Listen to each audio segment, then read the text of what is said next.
আসসালামু আলাইকুম viewers, MBN motion YouTube চ্যানেলে আপনাদেরকে স্বাগত। হজরত সোয়াইব আলাইসাল্লাম মাদায়েনে ও আইকা বাণিজ্যিক যোগাযোগের দিক থেকে গুরুত্বপূর্ণ ছিল। তাদের ব্যবসায় যথেষ্ট প্রসার ঘটেছিল। মাদায়েনবাসী পার্থিব লোভ লালসায় মত্ত হয়ে পারস্পরিক লেনদেনের সময়ে ওজন কম দিয়ে মানুষের হক আত্মসাৎ করা শুরু করে আল্লাহ তাআলার সঙ্গে শরীক স্থাপন করতে থাকে। তারা গাছপালা মূর্তি পূজায় লিপ্ত হয়ে পড়ে। দুর্নীতি, রাহাজানি, ছিনতাই, ধর্ষণ ও মজুতদারির মতো অন্যায় কাজ তাদের সমাজের মধ্যে বিষ বাষ্পের মতো ছড়িয়ে পড়ে। আন্তর্জাতিক বাণিজ্যের দুটি গুরুত্বপূর্ণ রাজপথের উপর বসতি হওয়ার সুযোগ নিয়ে তারা ব্যাপক আকারে ডাকাতি ও রাহাজানিতে লিপ্ত হয়েছিল। আন্তর্জাতিক বাণিজ্যের উপর নিজেদের একচেটিয়া কর্তৃক প্রতিষ্ঠার জন্য তারা অন্যান্য জাতির লোকদের নিরাপত্তা বিপন্ন করে তুলেছিল।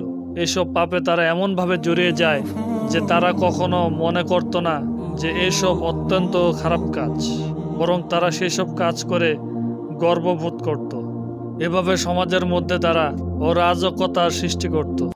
তাদেরকে সঠিক পথে ডাকার জন্য এবং সুপথে পরিচালিত করার জন্য আল্লাহ তাআলা একজন নবী পাঠান। তাদের মধ্যে হজরত সোয়াইব আলাইহিসসালাম নবীরূপে আবির্ভূত হন।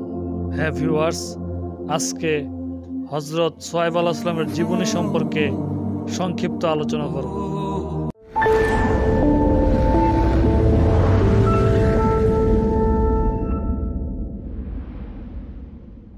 হজরত সোয়াইব আলাইহিসসালাম যথারীতি তার জাতির অনাচার ও অবিচার প্রত্যক্ষ করে ব্যথিত হয়ে ওঠেন এবং তাদের দাওয়াতের কাজে মনোনিবেশ করেন।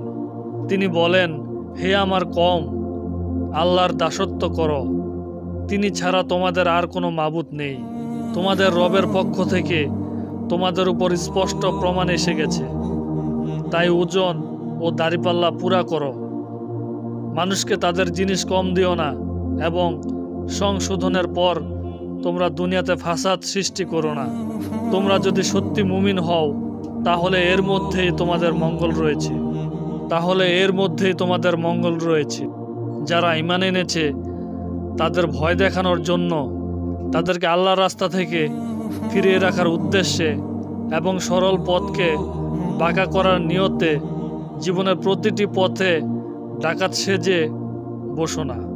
ওই সময়ের কথা মনে করে দেখো যখন তোমরা সংখ্যায় কম ছিলে, তারপর আল্লাহ তোমাদের সংখ্যা বেশি করে দিলেন।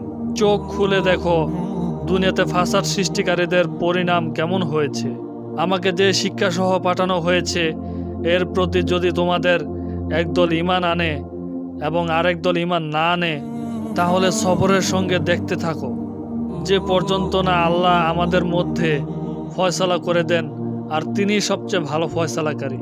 এই কথা শুনে তার কওমের প্রধানেরা যারা বড়াই করত তারা বলল, হে সোয়াইব, আমরা তোমাকে এবং যারা তোমার সঙ্গে ঈমান এনেছে তাদেরকে আমাদের এলাকা থেকে বের করে দেব। জবাবে সোয়াইব আলাইহিসসালাম বললেন, আমরা সম্মত না হলেও আমাদেরকে কি জোর করে ফিরিয়ে নেওয়া হবে? আল্লাহ আমাদের তোমাদের পন্থা থেকে নাজাত দেওয়ার পরও যদি আমরা তোমাদের পন্থায় ফিরে যাই তাহলে আমরা আল্লাহর উপর মিথ্যা আরোপকারী হয়ে যাব। আমাদের রব আল্লাহ যদি তাই চান তাহলে আলাদা কথা, তা না হলে আমাদের পক্ষে ওদিকে ফিরে যাওয়া কিছুতেই সম্ভব নয়। প্রতিটি জিনিসের ব্যাপারে আমাদের রবের ইলম আছে। আল্লাহর উপরে আমরা ভরসা করে আছি। হে আমাদের রব ও আমাদের কওমের মাঝে ঠিক ঠিক ফয়সালা করে দিন, আর আপনিই তো সবচেয়ে ভালো ফয়সালাকারী। সূরা আরাফ আয়াত 85 থেকে 90। তিনি তার জাতিকে সতর্ক করে দিয়ে বললেন, আজ আমি তোমাদেরকে ভালো অবস্থায় দেখছি, কিন্তু আমার ভয় হয় যে তোমাদের উপর এমন দিন আসবে যার আযাব তোমাদেরকে ঘিরে ফেলবে। যদি তোমরা মুমিন হও তাহলে আল্লাহর দেওয়া উদ্বৃত্ত তোমাদের জন্য ভালো। আমি তো তোমাদের উপর হেফাজতকারী নই। তিনি তাদের নামাজেরও দাওয়াত দিয়েছিলেন, কিন্তু তার জাতির লোকেরা নামাজ পড়তে অস্বীকার করে। তারা জবাব দেয়, হে সোয়াইব, তোমার নামাজ কি তোমাকে এ কথাই শেখায় যে আমাদের বাপ দাদারা যেসব মাবুদের পূজা করত তা আমরা ত্যাগ করব? সোহাইব আলাইহিস সালাম বললেন, হে আমার কওম, তোমরা ভেবে দেখো, আমি যদি আমার রবের পক্ষ থেকে এক সাক্ষ্যের উপর থেকে থাকি এবং তিনি যদি আমাকে তার কাছ থেকে ভালো রিজিক দিয়ে থাকেন, তাহলে এরপর তোমাদের পথভ্রষ্টতা ও হারাম খাওয়ার মধ্যে আমি কিভাবে শরিক হতে পারি?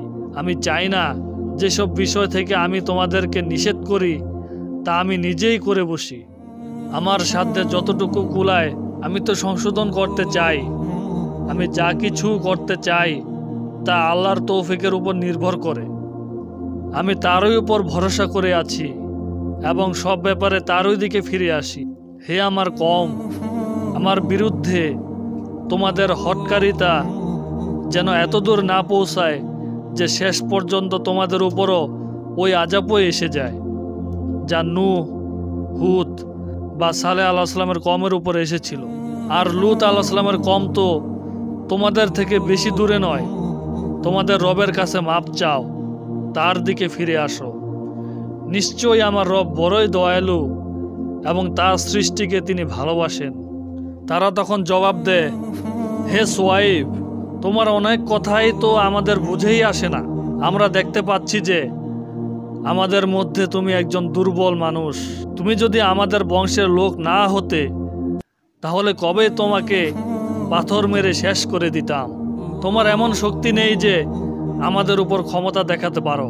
সোহাইব আলাইহিস সালাম বললেন, হে আমার কওম, তোমাদের সঙ্গে আমার বংশগত সম্পর্ক কি আল্লাহর চেয়ে বেশি সম্মানের বিষয় যে তোমরা বংশকে ভয় করলে আর আল্লাহকে একেবারেই পেছনে ফেলে রাখলে? জেনে রাখো যে তোমরা যা কিছু করছো আমার রব এসবই ঘিরে রেখেছেন। হে আমার কওম, তোমাদের নিয়মে তোমরা কাজ করতে থাকো, আমিও আমার কাজ করে যাব। শীঘ্রই তোমরা জানতে পারবে যে কার উপর অপমানকর আযাব আসে আর কে মিথ্যাবাদী। তোমরাও অপেক্ষা করো, আমি তোমাদের সঙ্গে অপেক্ষায় রইলাম। সূরা হুদ আয়াত 84 থেকে 94। কোরআনে হযরত সোহাইব আলাইহিস সালামের নাম মোট 11 বার উল্লেখ করা হয়েছে। সোহাইব আলাইহিস সালামের কবর জর্ডানে চমৎকারভাবে সংরক্ষিত রয়েছে। এটি মাহিস শহর থেকে 2 কিলোমিটার দূরে পশ্চিমে অবস্থিত, যা ওয়াদি সোয়াব নামে পরিচিত। তবে ইসলামী মতানুসারে আরও 2টি স্থানের কথা জানা যায়, যেগুলো সিনাই উপদ্বীপ এবং ঐতিহাসিক ফিলিস্তিনে অবস্থিত। দ্রুজদের দ্বারা চিহ্নিত সোহাইব আলাইহিস সালামের ওপর একটি সৌধ রয়েছে নিম্ন গ্যালিলি অঞ্চলের হিট্টিনিতে। প্রতি বছর 25শে এপ্রিল এখানে দ্রুজরা মিলিত হয়ে তাদের সম্প্রদায়ের বিষয়গুলি নিয়ে আলোচনা করে। আল্লাহ তাআলা আমাদের সকলকে হযরত সোহাইব আলাইহিস সালামের জীবনের উপর আমল করার তৌফিক দান করুন, আমিন। আজকের সংক্ষিপ্ত আলোচনা এ পর্যন্তই। ভিডিওটি কেমন হলো কমেন্ট করে জানাবেন। সবাই নতুন নতুন ভিডিও পেতে চ্যানেলটি সাবস্ক্রাইব করুন। দেখা হবে নতুন কোনো ভিডিওতে। সবাই ভালো থাকেন, সুস্থ থাকবেন। আসসালামু আলাইকুম ওয়া রাহমাতুল্লাহ।